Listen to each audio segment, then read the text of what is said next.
Great debaters, Van Jones, David Urban. David, help me with this. How do you call what happened in Puerto Rico a success?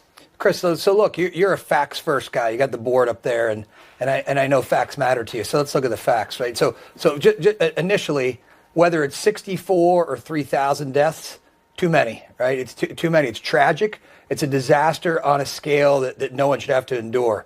But the facts are what the facts are. And you were deriding the president for his comments about Puerto Rico not being prepared. I mean, if you look at it, the Puerto Rican Electric Power Company was in bankruptcy. 70%, this is prior to the storm, 70% of the Puerto Rican population didn't have clean drinking water according to the 1974 Drinking Water Act.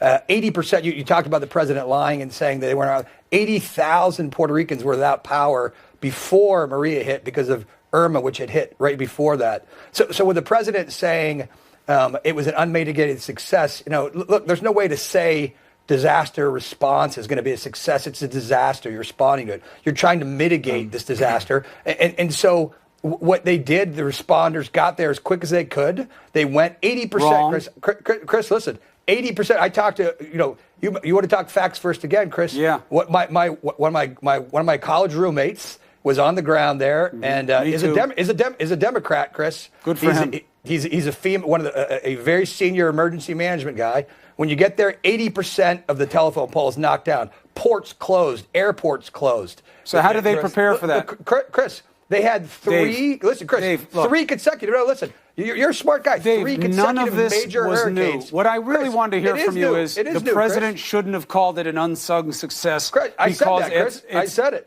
I said that at the beginning. It's just listen, what the president should have any said, type of insult I can come up with. What the president should have said, given the circumstances that we faced, it was a huge success. Right, and that would have been untrue, too. Let me get over to you, Van. Chris, how's it untrue? Look, all of this stuff that Dave is saying, people knew.